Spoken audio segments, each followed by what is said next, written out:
It was a Tuesday when the first crack appeared, though I didn't know it at the time.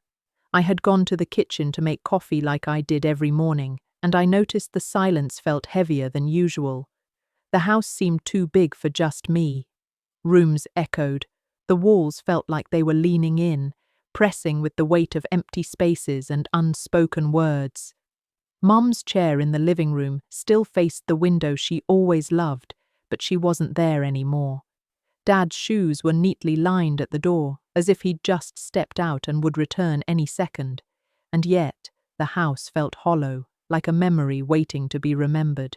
I hadn't left my parents' home in years. College, work, friends, life, everything had pulled me forward, but something always kept me tethered here. The idea that family, no matter how messy, no matter how complicated, should come first. But that morning, the silence was a mirror, reflecting something I wasn't ready to see. Leaving them, slowly, over the years, had already begun breaking us. I sat at the kitchen table with my coffee cooling in my hands and tried to remember the last time I had truly talked to them, the last time we'd laughed without a shadow of obligation hanging over us. Was it last week, last month? Or had it been years, a faint echo buried beneath errands, missed calls, and unreturned messages? I couldn't tell anymore. The weight of the absent conversations pressed on me, heavy and unfamiliar. It started with small choices, the kind that feel harmless in the moment. I chose my career over dinner with Mom, saying I'd call her later, never realizing later would slip into never. I chose my comfort over Dad's stories, brushing off his rambling tales of childhood like they were distractions instead of treasures. And gradually, the space between us widened, invisible yet palpable, a canyon of missed moments that neither of us could bridge. That morning, I walked through the living room, touching the furniture like it might speak to me. My hand rested on Dad's armchair. The fabric was worn where he sat, where I had once curled up beside him, listening to the cadence of his voice. I closed my eyes and remembered the stories he told, the way his eyes crinkled when he laughed, the warmth of his hand as he guided me through the garden. And then I remembered Mom, standing by the stove, humming to herself, calling my name when I wandered too far into my own world, her hands busy yet gentle, shaping meals and memories in equal measure. I realized then that leaving hadn't been sudden.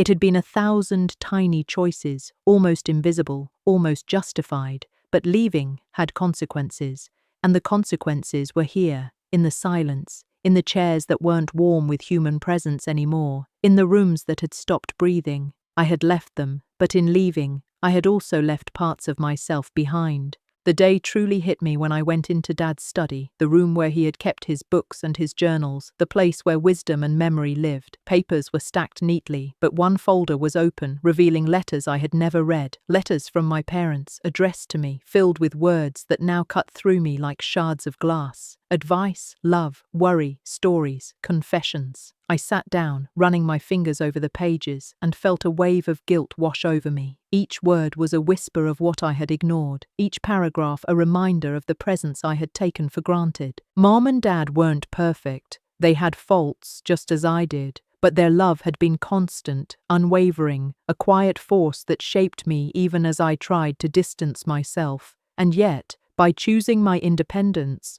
by prioritizing everything else over them, I had let cracks form in our relationship, fractures that now seemed impossible to repair. And in that moment, I realized leaving had broken not just them, but us all. I left the study and wandered into the backyard, the place where Dad had spent countless hours tending the garden, and Mom had read books in the sun. The flowers still bloomed, stubborn and beautiful, despite the neglect I hadn't realized I had allowed. I knelt beside the roses, running my hands through the soil, and felt the irony in their resilience. They survived despite me, just as my parents had survived despite my absence. But resilience is quiet. It doesn't erase the damage done. I remembered the evenings when the three of us had sat on that porch, sharing stories and tea, laughing until our sides ached. I remembered arguing with them about trivial things, feeling justified in my irritation, blind to the larger truth. The time we had together was finite, and my absence had been hollowing it out, and now the absence was undeniable. It wasn't just the empty chairs or the quiet rooms, it was the silence that spoke volumes. My parents had grown older, their movements slower, their voices softer, and I had been absent during those years that mattered most. I had been chasing life, chasing goals, chasing a version of myself that didn't include them, and in doing so, I had created a void that no apology could easily fill. The realization hit like a tide. Leaving had not just created distance, it had reshaped our family, altered the way we saw each other, and left a lingering fracture in our shared history. We were together in body, but not in presence. Together, but divided. And for the first time, I understood that the cost of leaving wasn't just my guilt or my loss, it was the loss of connection, of shared moments, of love left unspoken. I sank onto the porch swing, the one that had creaked under the weight of countless memories, and let the cool morning air wash over me. I thought about all the times I had chosen other priorities over them, all the moments I had assumed there would be more time. There wouldn't be. Time was finite, and leaving, even for reasons that seemed valid, had consequences that could not be undone with a single visit or a call. Tears came, quietly at first, then with a force that surprised me. I cried for the years lost, for the silences, for the absence of my own presence in their lives when it had mattered most. I cried for the laughter we would never reclaim, for the conversations left unfinished, for the love that had gone unexpressed. And in that moment, I made a promise, to myself, to them, to the part of my soul that had been dormant, that I would find a way back. Not just to them, but to the family we once were. I didn't know how yet. I didn't know the steps, the conversations, the apologies, or the reconnections that would be required. But I understood the stakes, and understanding was the first step. I knew that the day I realized leaving my parents broke us all forever was also the day I could begin mending what remained if I acted with care, intention, and love. Because leaving had consequences, yes, but returning, truly returning, had the power to heal, and I was ready to try, even if the path would be long, difficult, and uncertain. The house no longer felt empty in the same way. It felt like a place waiting for me to step into the story again, waiting for my presence to remind everyone that family, though fragile, could still be restored if we had the courage to do so. I didn't sleep much that night. The house was quiet, the kind of quiet that felt almost accusatory, reminding me of every choice I had made that widened the gap between us. Lying in my childhood bed, I stared at the ceiling, imagining my parents in their own rooms, perhaps doing the same, each of us separated by walls but connected through something unspoken, fragile, and trembling. It struck me then that leaving hadn't been just physical, it had been emotional, a quiet withdrawal that no single gesture could undo. The next morning, I decided to start small. I didn't know if I could face the larger, more complicated conversations, so I began with the familiar. Breakfast. I made the eggs the way Mum used to, slightly runny, with a touch of salt she always added herself. I brewed coffee, strong, exactly the way Dad liked it, and I placed it all on the table, hoping they would notice, hoping they would see my effort and understand it wasn't just a meal, it was an offering, a small gesture of presence I had long neglected. Mum appeared first, her eyes soft with surprise. "You made breakfast?" she asked, the words simple but layered with emotion. I nodded, forcing a smile. Dad came in after, rubbing his eyes, still waking from sleep, and for a moment, time seemed to pause. The three of us sat together, eating in silence, but it wasn't the same silence as before. This was a silence filled with intention, with the hope that our connection could be rekindled, even after the long years of absence. I realized something essential that morning. Returning wasn't just about showing up physically, it was about showing up emotionally, consistently, and with awareness of the damage caused. I couldn't erase the past, but I could choose to engage differently now, to fill the empty spaces with attention, with conversation, with empathy. And that realization gave me a strange sort of courage, a quiet determination to rebuild what I had inadvertently dismantled. We spent the day together, cautiously at first, each of us testing the waters, feeling the cracks beneath the surface. I asked about Mom's garden, and she spoke with a quiet pride about the roses and the tulips, about the care she had given them in my absence. Dad told stories about his work, about the repairs he had made in the house, about the books he had discovered and read alone.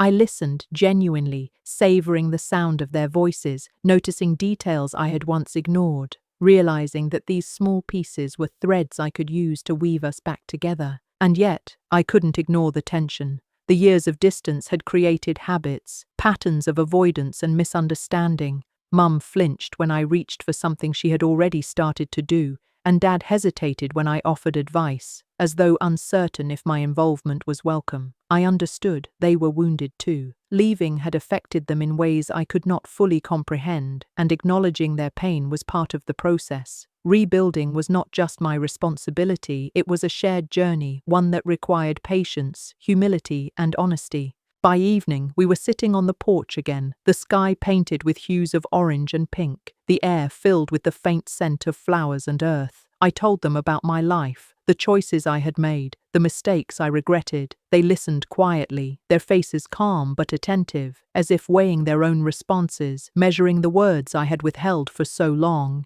And then, without prompting, Mom reached out, her hand brushing mine. "We missed you," she said softly, but the words were heavy with all the years of absence, of longing, of hope deferred. I felt a lump in my throat, realizing that my leaving had not just broken the family dynamic, but had also left scars on their hearts, scars I could not simply erase, but acknowledging the pain, sharing it aloud, was a start. It was a bridge, fragile but tangible, over the canyon we had created. Dad nodded in agreement, his eyes glistening in the fading light, and I understood that we were, slowly, tentatively, finding our way back. The days that followed were filled with small rituals, the kind that quietly repair relationships over time. We cooked together, shared meals, walked in the garden, revisited old photo albums. Each activity, no matter how mundane, became an opportunity to reconnect, to notice each other, to remember the bond that had always existed beneath the surface. I discovered new things about them, about their resilience, their humor, their quiet sacrifices, and in turn, I allowed them to rediscover me, not just as the child who had once left, but as a person striving to reconcile with the past. Yet, not everything was easy. Old arguments resurfaced, lingering frustrations that had never been fully addressed. I realized that reconciliation wasn't linear, it was messy, unpredictable, and sometimes painful. But within those moments of tension, there was also opportunity, the chance to listen more deeply, to respond with empathy, to choose understanding over defensiveness. And slowly, the cracks that had once seemed irreparable began to show signs of healing, subtle but unmistakable. I learned the power of presence in ways I had never understood before. Being physically near was not enough. Being emotionally engaged was what mattered. I learned to ask questions without judgment, to listen without planning a response, to embrace moments of vulnerability, both theirs and mine. It was exhausting, humbling, but also profoundly rewarding. Each small success, a shared laugh, a story remembered, a gesture of kindness, felt like a step toward reclaiming something that had been lost for far too long. By the end of the week, I noticed a shift in the house. The rooms felt warmer, not just because of the sunlight or the presence of people, but because of intention. Our interactions carried weight, significance, and care. We were no longer just coexisting under the same roof. We were present for each other in ways that mattered. And in that presence, I discovered something unexpected, a sense of home I hadn't realized I was missing, a feeling that my leaving had obscured but could now begin to restore. One evening, as we sat around the table after dinner, Dad spoke quietly, almost hesitantly. "We can't change the years we lost," he said, "but we can shape the years ahead." I nodded, understanding the truth of his words. Leaving had consequences, yes, but those consequences did not have to define our future.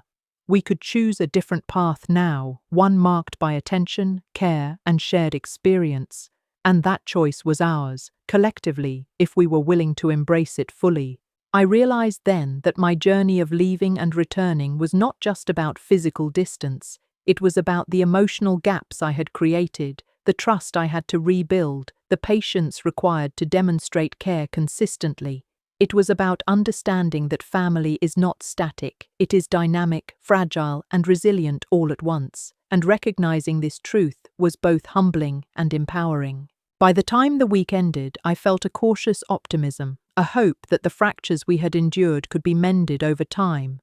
The process was far from complete, but we were moving forward together, each small gesture, each shared moment, acting as a brick in the foundation of our renewed connection. I understood now that leaving had broken us, yes, but returning, and doing so with intention and presence, could begin to heal the damage. And in that understanding, I found clarity. Leaving had consequences, but love, when nurtured, has the power to endure, to transform, and to reclaim what was once lost. The next morning, the sun rose over the horizon in a way that felt almost symbolic, painting the sky in shades of gold and pink, reminding me that each day offered a chance to start anew. I watched from the porch as Dad worked in the yard, his movements deliberate, almost meditative. Mom was inside, humming softly as she prepared breakfast. I realized that these ordinary moments, once taken for granted, now carried weight. They were opportunities to observe, to engage, to reclaim a connection that had been frayed but not irreparably broken. I decided to take a walk alone, to process the swirling thoughts and emotions that had accumulated over the years. Walking through the neighborhood, I noticed things I hadn't before: the way the light caught on the leaves, the laughter of children playing, the distant bark of a dog. These small details reminded me of what I had missed while away, not just the physical presence of family, but the subtle rhythms of life that bind people together. Every step felt like a small act of reconciliation with myself and with the family I had left behind. When I returned, I found Mom sitting on the porch with a book in her lap. She looked up as I approached, and for a moment there was silence. Then she spoke softly. "I'm glad you're here." The words were simple, yet they carried a depth of emotion that made my chest tighten. I sat beside her, and we began to talk, not about the past mistakes or regrets, but about our present experiences, our small victories, and the quiet joys that often go unnoticed. In that conversation, I felt a sense of ease that had been absent for years, a feeling that perhaps we could rebuild trust and closeness, one moment at a time. Dad joined us shortly after, wiping his hands on a rag from the yard. He didn't speak immediately, but sat quietly, as if contemplating the right words. Finally, he said, "It's strange, isn't it, how absence can make the heart both heavy and hopeful?" I nodded, understanding exactly what he meant. Leaving had created a void, a silent gap filled with uncertainty, but our efforts to reconnect had introduced a subtle warmth, a tentative hope that healing was possible. That delicate balance between past pain and future possibility became the lens through which I viewed our interactions. We spent the day together in what felt like a deliberate reconstruction of our relationship. I helped Dad organize the garage, discovering old photographs and forgotten mementos tucked away in boxes. Each item we uncovered sparked stories, some humorous, some bittersweet, some tinged with nostalgia. Mom joined in, sharing anecdotes that made us all laugh, revealing aspects of our shared history that had been obscured by distance and time. In these moments, I realized that reconnecting wasn't just about conversation. It was about shared experience, about creating new memories while honoring the old ones. That evening, we cooked dinner together. I chopped vegetables while Mom stirred the sauce, and Dad seasoned the meat with a precision that reflected years of practice. The kitchen became a small arena of collaboration, filled with laughter, gentle teasing, and the comforting hum of domesticity. I noticed how our roles had subtly shifted. I was no longer just the child who had left, but a participant in a shared endeavor, contributing in meaningful ways. That realization brought with it a quiet sense of satisfaction and belonging, a feeling I hadn't anticipated but deeply appreciated. After dinner, we sat around the table, the air filled with the aroma of the meal and the quiet satisfaction of having created something together. I brought up a memory from my childhood, a small but significant moment that had stuck with me for years. Mom and Dad listened attentively, smiling, laughing, and occasionally correcting details with gentle insistence. The exchange was effortless, natural, and deeply comforting. It was in these unassuming moments that I felt the fragile threads of connection strengthening, weaving a tapestry of reconciliation that had once seemed impossible. As the night deepened, I found myself reflecting on the broader implications of my departure and return.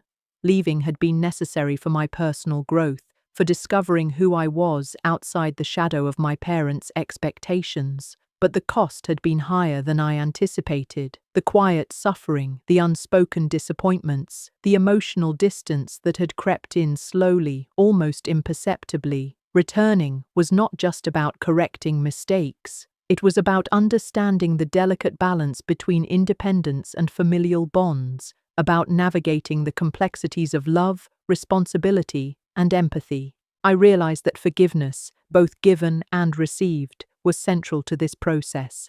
My parents had endured my absence with a grace I hadn't fully acknowledged, and I had to honor that endurance by being fully present now.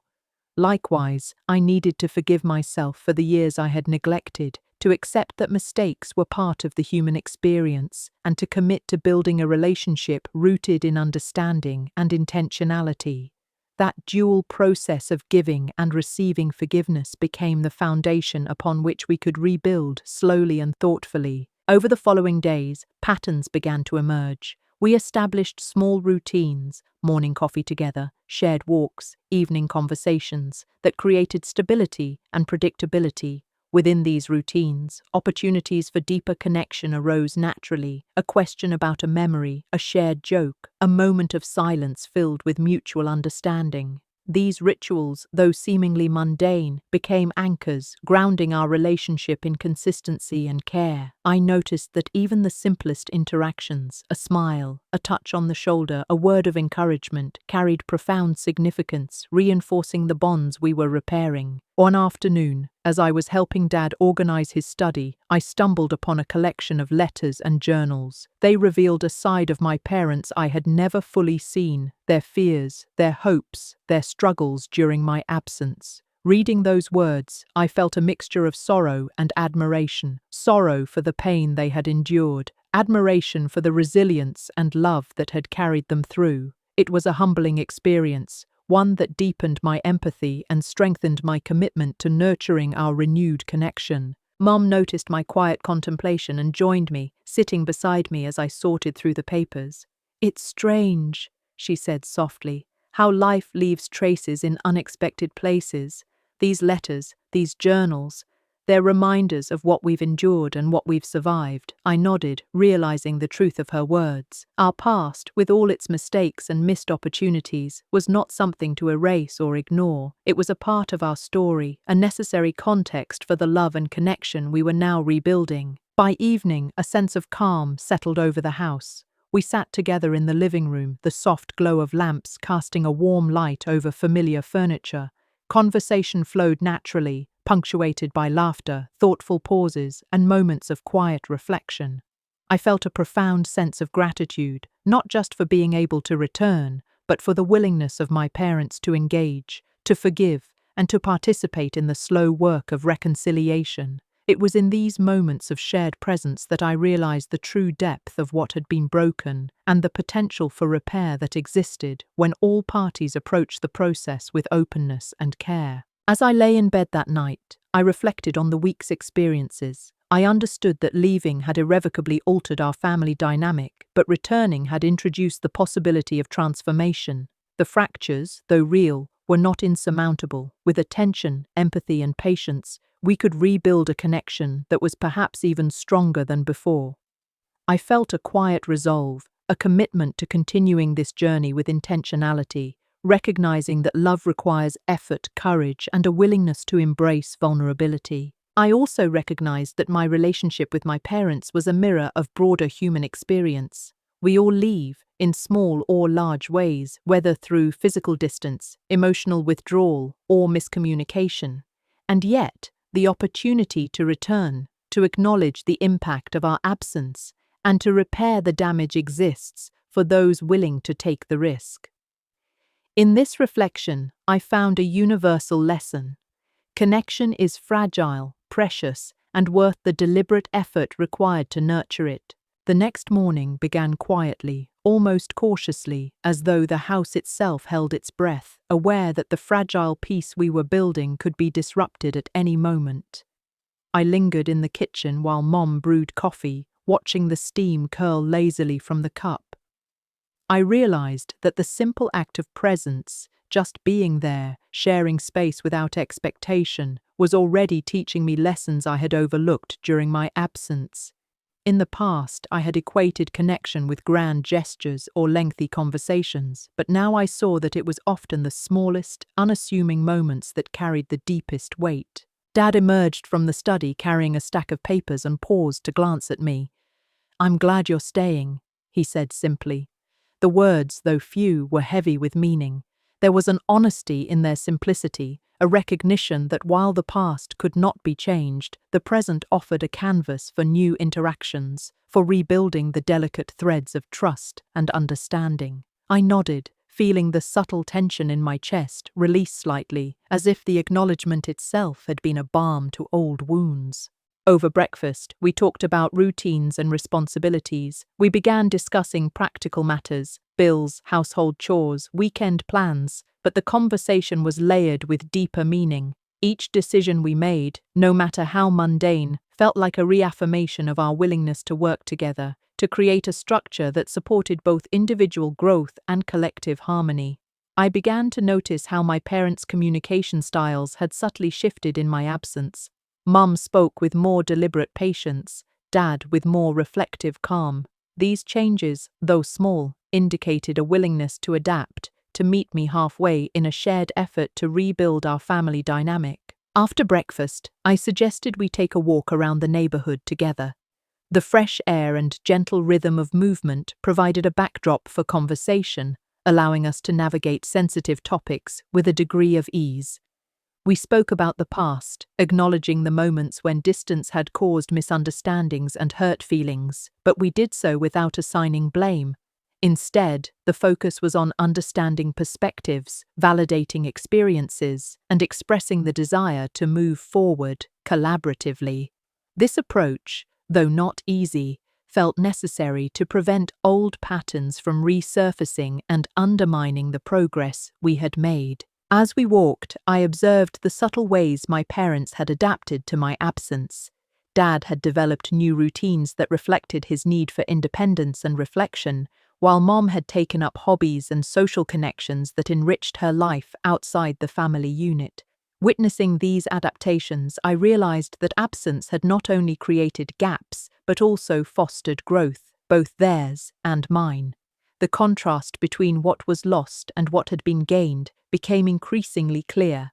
While our separation had caused pain, it had also allowed us to evolve in ways that might ultimately strengthen our bond. Returning home, we spent the afternoon engaged in collaborative projects around the house. We tackled tasks that had been postponed for months, transforming them into opportunities for dialogue and connection. Painting a wall, repairing a fence, organizing old boxes. These acts, though practical, carried symbolic weight. Each task completed together became a small testament to our commitment, a visible manifestation of the effort required to restore trust and intimacy. I noticed that even when disagreements arose over how to arrange furniture or the proper shade of paint, the underlying intention of collaboration remained intact. The contrast between past conflicts, fueled by miscommunication, and present conflicts, tempered by patience and mutual respect, was striking. During a break, I sat with Mom on the porch swing, sharing stories from my own recent experiences. I spoke of challenges I had faced, moments of self-doubt, and the lessons I had learned. She listened attentively, occasionally offering gentle advice or empathetic nods. In that exchange, I felt a profound shift. I was no longer simply recounting events, but actively integrating my parents into my lived reality, allowing them to understand and participate in my personal growth. It was an act of trust, a reversal of roles from my childhood, and a demonstration of the evolving dynamics between us. Dad joined us later, bringing 2 cups of tea. We sat together in companionable silence, the kind that carries unspoken understanding. After a while, he shared reflections of his own, about regrets, hopes for the future, and the challenges of parenting a child who needed space to grow. I realized that vulnerability was becoming a shared currency in our interactions, a way to deepen connection while acknowledging the complexities of our past. It was a slow, deliberate process, but each act of openness reinforced the idea that reconciliation was possible, that love could endure even after prolonged absence. That evening, a more difficult conversation emerged. We discussed the emotional impact of my departure, the silent suffering it had caused, and the ways it had shaped our family narrative. There were moments of tension, moments when old pain resurfaced, but we navigated them with care. Each statement was met with attentive listening, each emotion acknowledged rather than dismissed. The contrast between past arguments, often reactive and defensive, and our current dialogue, reflective and empathetic, highlighted the progress we had made. In that conversation, I understood that healing was not linear. It required patience, resilience, and a willingness to confront discomfort honestly. I also recognized that forgiveness was ongoing. It wasn't a single declaration or a neat resolution, but a continuous process of choice and action. My parents' forgiveness of my absence was mirrored by my own self-forgiveness for the ways I had neglected their emotional needs. That reciprocal understanding became a cornerstone of our interactions, creating a framework in which trust could be rebuilt and sustained. The realization that forgiveness required both acknowledgement of past hurt and intentional present behavior was a turning point, shifting our dynamic from fragile reconciliation to proactive relational growth. In the following days, we experimented with new ways of connecting. We cooked meals together, engaged in shared hobbies, and even planned a short weekend trip to a nearby park. Each activity was framed as an opportunity to reinforce bonds, to cultivate shared experiences, and to create memories that could counterbalance the years of absence. I noticed that even moments of tension, like differing opinions on the route for a hike or the method of preparing a dish, were handled with a newfound grace. The contrast with earlier conflicts was stark. Where once we might have clashed, now we navigated differences with negotiation, humor, and mutual respect. One afternoon, I found myself reflecting on the broader meaning of this journey. Leaving had been necessary for my independence, but the consequences had been profound. Returning, while emotionally challenging, had revealed the resilience and adaptability inherent in both my parents and myself. The contrast between the pain of separation and the possibility of reconnection underscored a critical truth. Relationships are living entities, capable of growth and transformation when approached with intention, empathy, and courage. It was a lesson that extended beyond my family, offering insight into the broader human experience of love, loss, and reconciliation. As the week drew to a close, a sense of rhythm settled into our household. The tension that had once characterized our interactions had softened, replaced by a deliberate attention to connection and understanding. I realized that the process of rebuilding trust required both structure and flexibility. Structure in the form of routines and shared responsibilities, flexibility in the form of patience, empathy, and openness to change.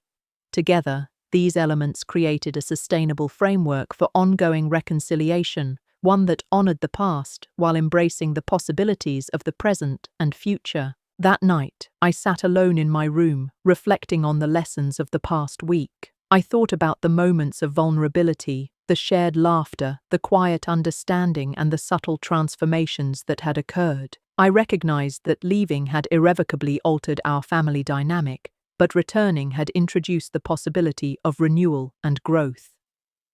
The contrast between past fractures and present progress illuminated a path forward, one grounded in deliberate effort, empathy, and the recognition that connection, though fragile, is worth nurturing tirelessly. The following morning carried a different weight than the days before. There was a quiet expectancy in the air, as if the house itself had grown accustomed to our renewed presence, yet still harbored memories of the absence that had once hollowed its walls.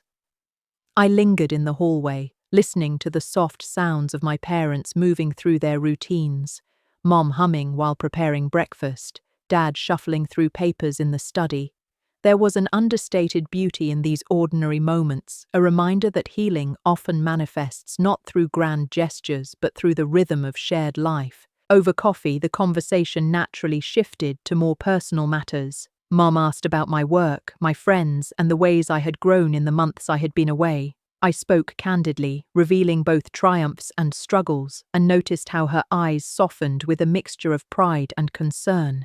In that instant, I understood something fundamental. She was no longer just my mother, the disciplinarian and caretaker of my childhood. She was a person with her own ambitions, vulnerabilities, and experiences, and our relationship had expanded to accommodate that truth. The contrast with our earlier interactions, which had been framed by authority and obligation, was stark.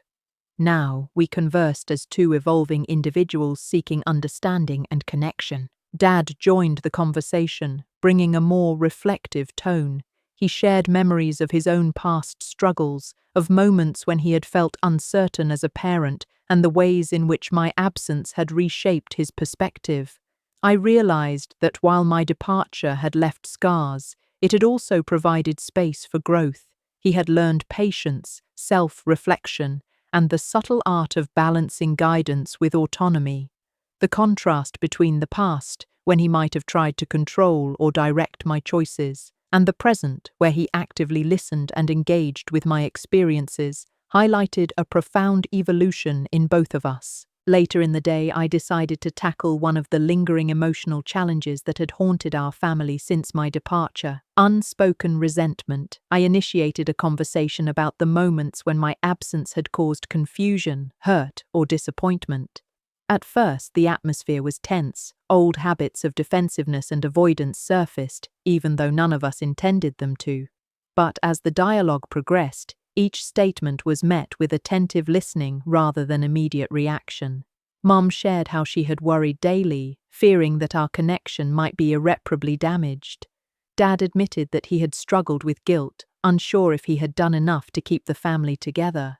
The act of naming these emotions aloud, rather than suppressing them, felt like a quiet exorcism of the lingering shadows that had haunted our household.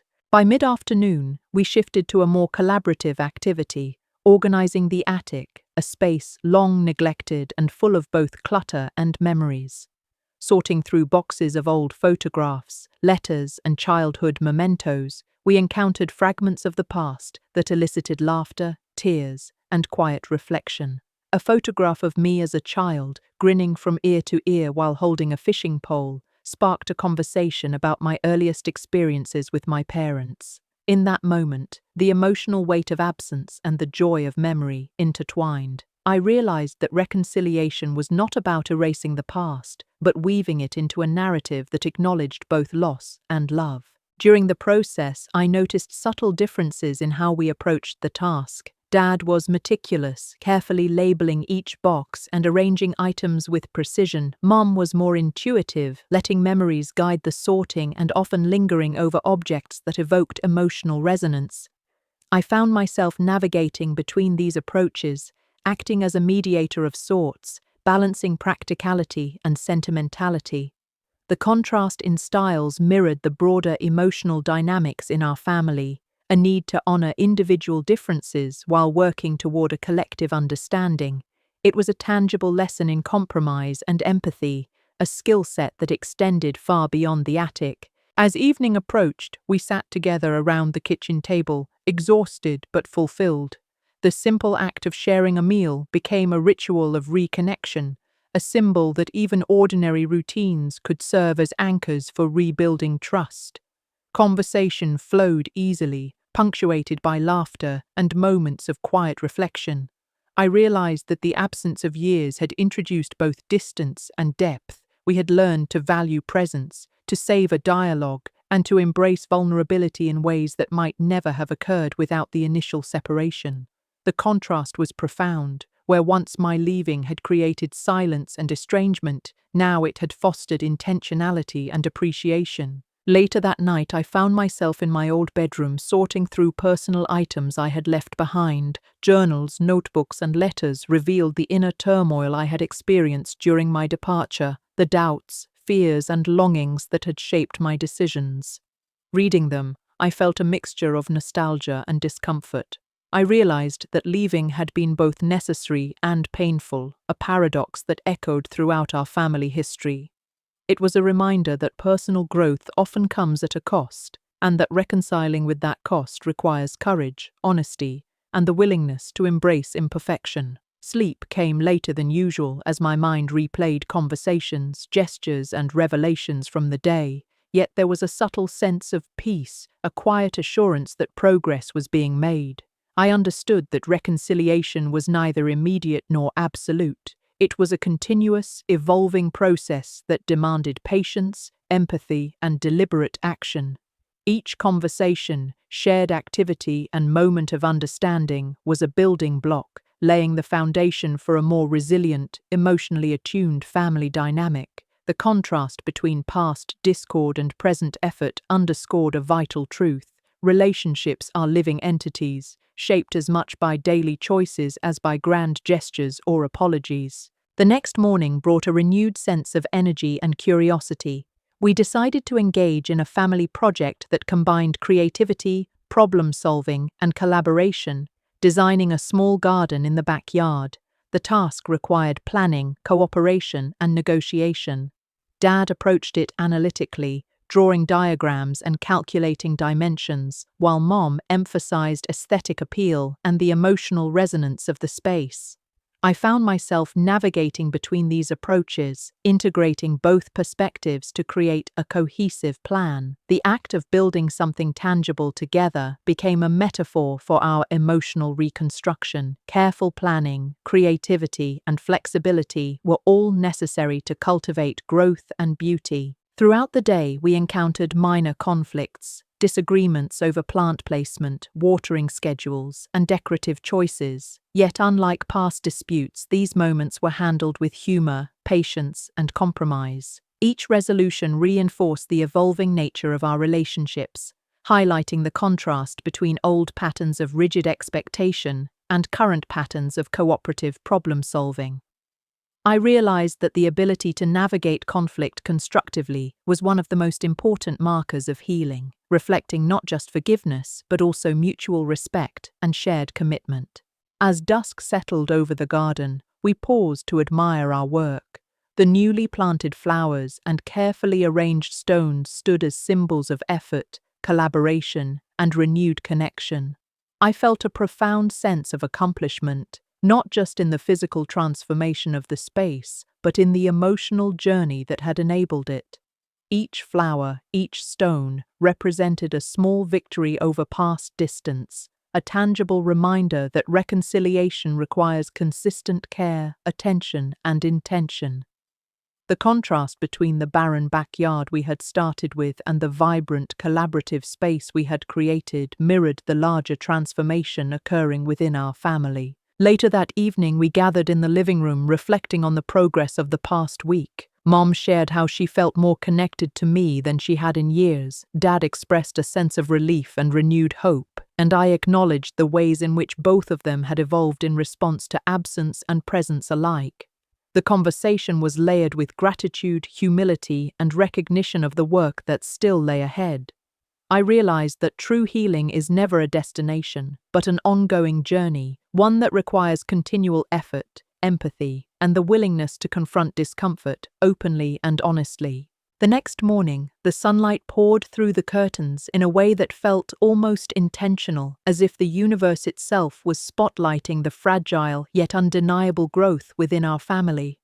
I lingered at the doorway to the kitchen, observing Mom arranging breakfast with a focused calm that was both familiar and subtly new. Dad was at the table, scrolling through a tablet, occasionally nodding as if he were learning to engage with technology as a means to understand me better. Their presence, once a source of pressure and anxiety, now carried a rhythm that felt approachable, almost comforting. I realized that leaving had changed us all, not just in absence, but in the way we had learned to coexist in the aftermath. Over breakfast, the conversation drifted to memories of my childhood, though this time they were filtered through a lens of reflection rather than accusation. Mom recounted small anecdotes that revealed both humor and the quiet sacrifices she had made, each story carrying an undercurrent of emotion she had rarely voiced before. Dad shared recollections of work struggles, moments of doubt, and private fears, emphasizing the humanity behind his stern exterior. I listened, sometimes interjecting with my own memories, sometimes letting the stories unfold uninterrupted, The contrast between these reflections and our earlier arguments, the ones fueled by miscommunication and unspoken resentment, was striking. Now there was patience, acknowledgement, and an eagerness to understand, a shift that I realized had been catalyzed by the very act of my departure. Later, I suggested we go through old family photo albums, a task we had begun sporadically but never fully committed to. As we flipped through pages filled with snapshots of birthdays, vacations, and quiet Sunday afternoons, a wave of nostalgia washed over all of us. The images evoked laughter, sometimes tears, and frequently moments of silent contemplation. I noticed the way Dad's eyes softened when he came across pictures of me as a young child, and the way Mom would trace a finger over the edges of a photograph as if physically reconnecting with the past. These small gestures revealed the depth of emotion we often neglected to acknowledge. The contrast between past detachment and present tenderness was unmistakable, reminding me that even fractured families can find pathways to intimacy when they prioritize presence over perfection. As the afternoon progressed, I found myself drawn to conversations that had previously been off-limits, the misunderstandings that had accumulated like sediment over years of miscommunication. I initiated a dialogue about the arguments that had driven wedges between us, and this time the response was markedly different. Mom and Dad listened without defensiveness, and when they spoke, it was with honesty rather than justification. Mom admitted she had sometimes felt overwhelmed by the weight of responsibility, while Dad acknowledged moments of impatience that had unintentionally hurt me.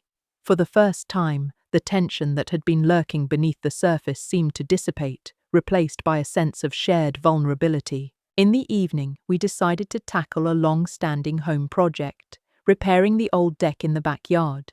The task required collaboration, patience, and problem-solving, skills we had been cultivating throughout the week. Dad approached the structural aspects with precision, while Mom contributed by organizing tools and ensuring that each step had an aesthetic component. I found myself facilitating communication, translating Dad's technical explanations into practical tasks we could all manage. The contrast in our approaches, methodical versus intuitive, mirrored the emotional work we were doing, combining logic and empathy to reconstruct something once neglected, both in the physical space and within our relationships. During the project, small disagreements inevitably arose, particularly over prioritization and execution. Yet unlike past conflicts, these moments were navigated with humor and compromise rather than defensiveness. A misplaced nail or a crooked plank became a shared joke rather than a source of tension. Each minor victory, whether a correctly placed board or a smooth coat of paint, reinforced the lesson that healing is often built through small, deliberate acts of cooperation. The act of constructing something tangible together became a metaphor for the emotional rebuilding that was occurring silently yet persistently between us. That evening, we gathered around the partially repaired deck, observing the tangible results of our effort. The fading light cast long shadows, creating an almost cinematic tableau of family collaboration and resilience. I realized that these moments of quiet triumph, when we celebrated a task completed or a misunderstanding resolved, were often more meaningful than dramatic gestures or apologies. The contrast between our early attempts at connection, which were tentative and fraught with insecurity, and these later instances of collaborative success was remarkable. It highlighted a truth I had slowly come to accept: healing is cumulative, subtle, and often disguised as ordinary life. As night settled in, I found myself reflecting on the emotional arc of the past few days. The absence I had once believed would permanently fracture us had instead catalyzed growth, introspection, and the development of a more nuanced, empathetic understanding. I recognized that each conversation, shared meal, and collaborative task had contributed to the reconstruction of trust and intimacy. The contrast between the pain of leaving and the richness of return underscored a paradox. Sometimes distance is necessary to truly appreciate proximity, and absence can illuminate value in ways that presence alone cannot. Before bed, I lingered in the hallway, listening to the familiar creaks of the house settling into the night. The sounds, once markers of emptiness and loss, now conveyed a sense of continuity and resilience. I considered the subtle ways each of us had changed: Mom's growing willingness to express vulnerability, Dad's enhanced patience and attentiveness, and my own emerging capacity for empathy and perspective. Each transformation, though incremental, contributed to a broader narrative of reconciliation and growth. The contrast between our former selves and the present moment was palpable, a testament to the enduring potential for familial relationships to evolve, adapt, and heal. The next morning, the air felt charged with possibility. We decided to engage in a spontaneous activity, cooking a meal together, blending our tastes, skills, and creativity into a shared culinary experience. Dad, surprisingly enthusiastic, took on the challenge of chopping vegetables with precision, while Mom orchestrated the timing and flavoring with practiced skill. I contributed by experimenting with a recipe I had learned while away, blending new ideas with familiar traditions. The process was messy, sometimes chaotic, but inherently joyful.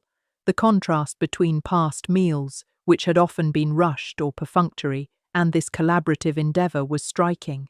Cooking became a metaphor for the ongoing negotiation of space, individuality, and unity within our family. As we sat down to enjoy the fruits of our labor, the conversation meandered from trivialities to deeper reflections.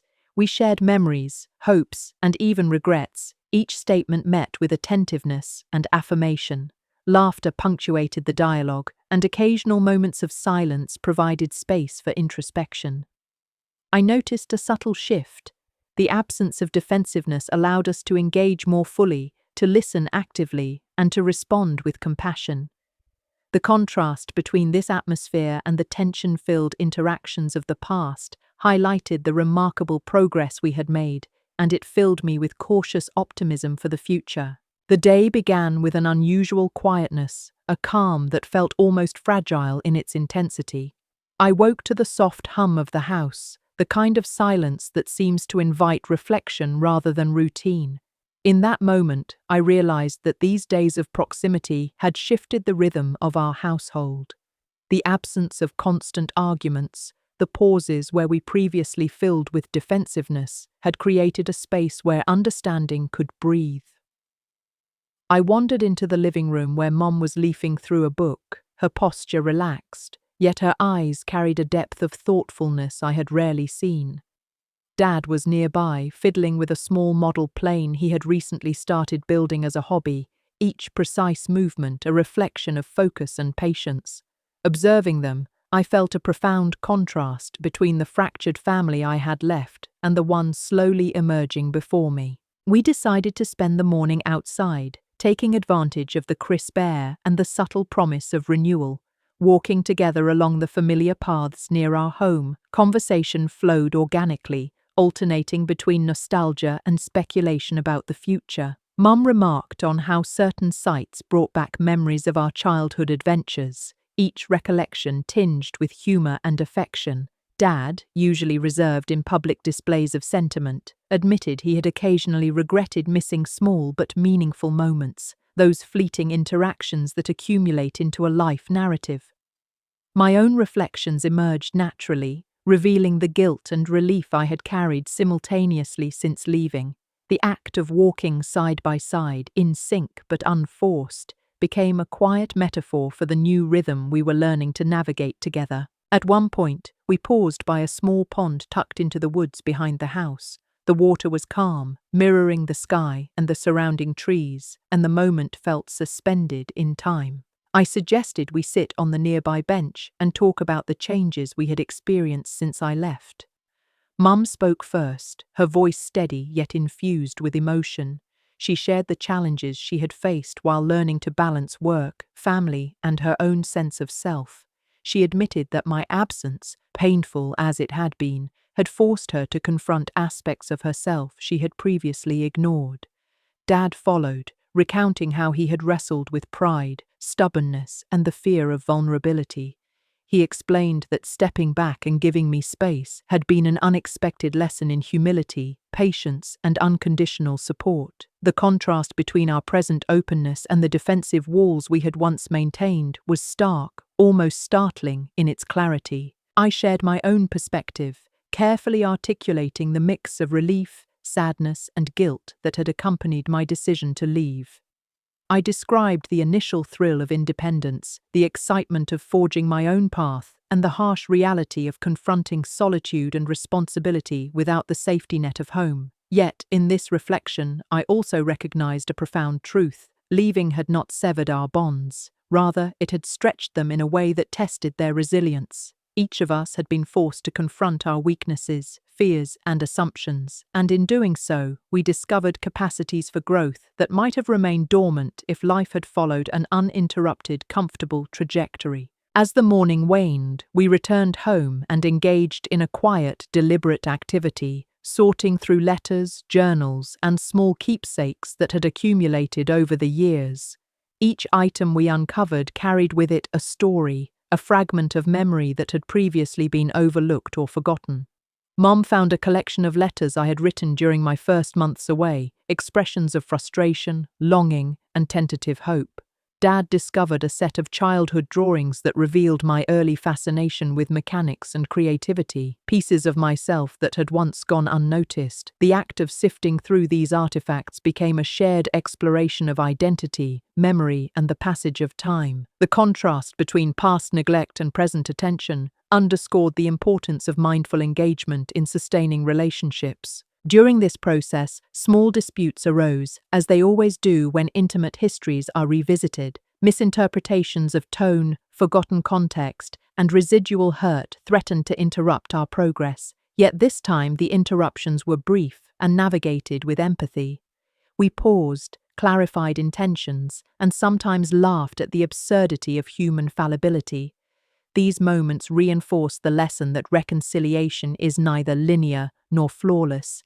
It is iterative, demanding patience, humility, and continuous effort. The contrast between these constructive disagreements and the explosive arguments of the past highlighted how far we had come in our collective emotional literacy. In the afternoon, I suggested an unplanned family exercise. Each of us would write a letter to another family member, expressing unspoken feelings and reflections we had struggled to articulate. The idea was met with tentative enthusiasm, and soon the living room was quiet, punctuated only by the scratch of pen on paper and the occasional rustle of shifting papers. Mom's letter was filled with gratitude and gentle apologies, acknowledging both her limitations and her unwavering love. Dad's letter contained reflections on pride, patience, and the ways he had underestimated the depth of our emotional connection. My own letter wove together memories, regrets, and hopes for the future, a tapestry of acknowledgement and aspiration. Writing these letters became a cathartic exercise, revealing how much we had learned about each other and ourselves during our separation. We exchanged the letters carefully, reading aloud in turns. The process was humbling, often emotional, and always illuminating. Each letter highlighted aspects of our relationships that had remained hidden beneath routine, frustration, or unspoken assumptions. Mom's gentle confessions revealed the weight of quiet endurance, Dad's reflections exposed the vulnerability behind stoicism, and my own words captured both the ache of absence and the relief of reconciliation. The act of reading aloud created a shared emotional space, one in which vulnerability was not met with judgment but with acceptance and understanding. The contrast between this openness and our previous inability to communicate without defensiveness underscored the transformative power of intentional reflection. By evening, the atmosphere had shifted from tentative to fully engaged. We decided to prepare a meal together, this time more elaborate and experimental, blending recipes from our respective experiences. Dad approached the task with surprising creativity, Mom coordinated timing and flavors, and I experimented with presentation and technique. The kitchen became a stage for collaboration, a space where our individual strengths could harmonize without conflict.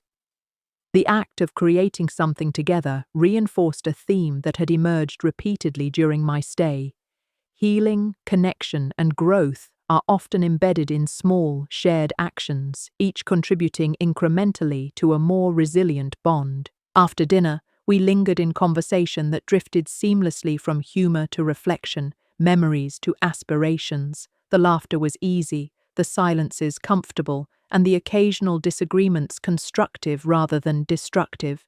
I realized that these subtle shifts, the ability to coexist without constant friction, the capacity to listen and respond thoughtfully, and the willingness to engage with vulnerability, were indicators of a profound transformation. The contrast between the family I had left behind and the one we were actively rebuilding was undeniable, yet the process was ongoing, fragile, and deeply rewarding. As the night deepened, I reflected on the arc of our time together, recognizing a truth that had been difficult to articulate. Leaving had not destroyed us, but it had redefined us. The fractures that once seemed irreparable had become avenues for insight, empathy, and renewed connection. Each interaction, from casual conversation to collaborative projects, carried the weight of intentionality and care. The contrast between past and present, absence and presence, misunderstanding and empathy revealed the intricate dance of human relationships, a dance in which even separation can be a step toward cohesion. That night, as the house settled into its familiar rhythm, I found myself in the quiet of my old bedroom, a space that had once felt confining but now seemed to cradle me gently. The moonlight spilled across the floor, illuminating traces of the past, books stacked in careful disorder, childhood drawings pinned to the walls, and the faint scent of memories that lingered like a soft echo. I sat on the edge of the bed, reflecting on everything that had transpired since my return.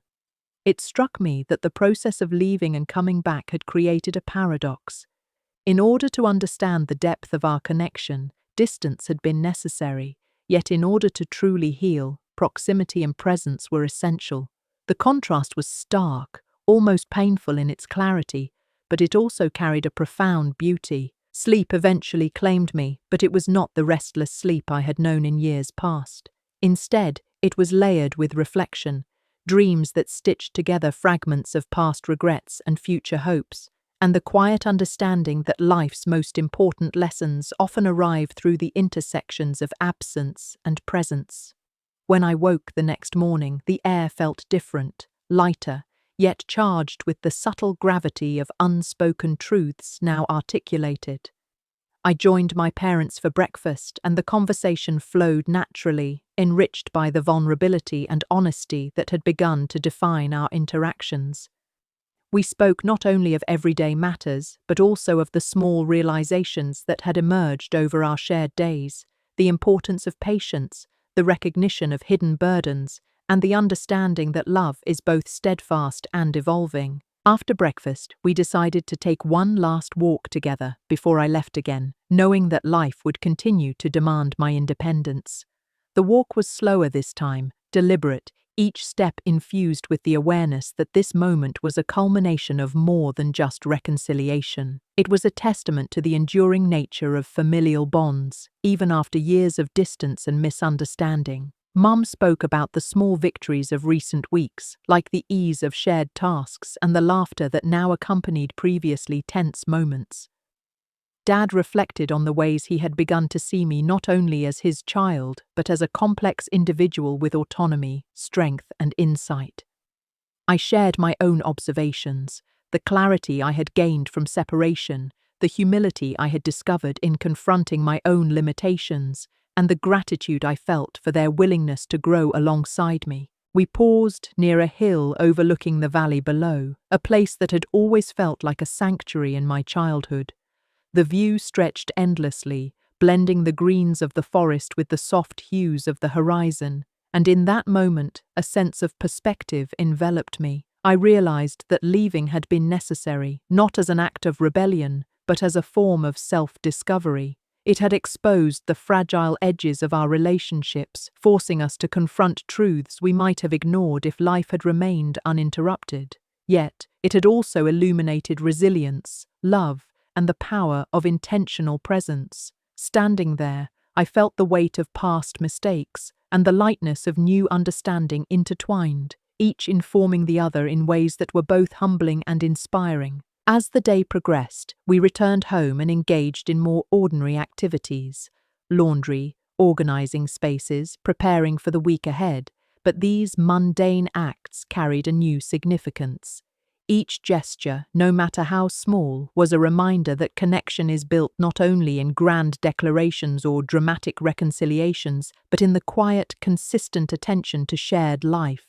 I noticed subtle changes in my parents. Mum's laughter was lighter, Dad's patience more evident, and their gazes carried a mixture of pride and relief. I, too, felt transformed. The independence I had gained from leaving was now balanced by a renewed appreciation for the bonds I had once taken for granted. The contrast between before and after was not just visible, it was palpable, an almost tactile sense of transformation that infused every interaction with deeper meaning. Later, as evening approached, we gathered in the living room to share a final reflection. We spoke of the journey we had undertaken together, acknowledging both the pain and growth that had emerged from our separation. Mum described how her perspective on parenting had evolved, recognizing that love is not about control, but about guidance, support, and the willingness to let go when necessary. Dad spoke of the humility he had learned, admitting that pride and fear of vulnerability had often clouded his judgment, but that they were now tempered by understanding and intentional empathy. I shared my gratitude for their openness, their willingness to confront discomfort, and their capacity to evolve alongside me. The conversation was not perfect, but it was honest, and in its imperfection it held profound authenticity. Before I left, we gathered for one last ritual, a small family photo taken in the living room where so many memories had been forged, altered, and now reclaimed. We posed awkwardly at first, the camera capturing the hesitancy of individuals unaccustomed to celebrating harmony after years of tension. Yet, as the shutter clicked, something shifted. The laughter that accompanied the photo, the gentle teasing, the subtle touches of reassurance, and the smiles that had once seemed strained now radiated warmth and connection. That single image, though just a photograph, became a symbol of our journey, fractured yet mended, tested yet resilient, full of history, yet open to possibility. Walking to the door with my suitcase in hand, I felt a surge of emotions: love, sadness, hope, and anticipation. Mum hugged me tightly, whispering words of encouragement and care, her eyes glistening with unshed tears. Dad shook my hand, then pulled me into a firm embrace, a gesture that conveyed both pride and vulnerability. The contrast between the hesitant farewells of the past and the mindful, heartfelt goodbyes of this moment was profound. It was a moment of closure without finality, a recognition that leaving again would not sever our bonds but would instead allow them to continue evolving in new dimensions. As I stepped out of the house, I glanced back one last time. The windows glowed softly in the evening light, the roof lines familiar and comforting, and the surrounding trees swayed gently in the breeze. I understood then that home is not merely a physical location but a tapestry of experiences, emotions, and shared histories. Leaving had tested the resilience of this tapestry, but it had also revealed its strength, depth, and adaptability. The fractures that once threatened to unravel us had instead become threads of insight, empathy, and renewed connection, binding us in ways more profound than I could have imagined. The journey ahead would not be without challenges. Independence carries its own responsibilities, and life's unpredictability ensures that tests of patience, understanding, and resilience are ongoing. Yet I felt equipped in a way I had not been before, armed with empathy, fortified by reflection, and connected to a family that had weathered distance, conflict, and uncertainty. I realized that leaving was not an act of abandonment, but a necessary step in cultivating a richer, more authentic relationship with those I loved most. The contrast between the anxiety of departure and the peace of understanding highlighted the transformative potential of conscious choice, intentional presence, and emotional honesty. As the taxi pulled away, the house receding into the distance, I reflected on the lessons that would accompany me: the importance of patience in the face of imperfection, the courage required to confront uncomfortable truths, the power of vulnerability to heal old wounds, and the enduring significance of love that adapts accepts, rather than resists, the flow of life. I recognized that leaving had broken nothing permanently. It had merely reshaped us, allowing for growth, empathy, and a deeper appreciation of our shared humanity.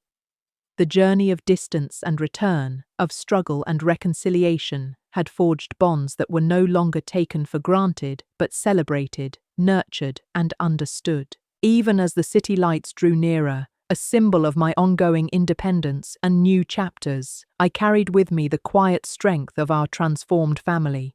Each memory, conversation, and gesture was now a reference point, a guide for navigating life's challenges with integrity, compassion, and awareness. I understood that the day I realized leaving had the power to change us forever was not a day of regret, but of recognition, a recognition that love is not diminished by distance, but often strengthened through it, evolving into something more conscious, resilient, and profoundly human.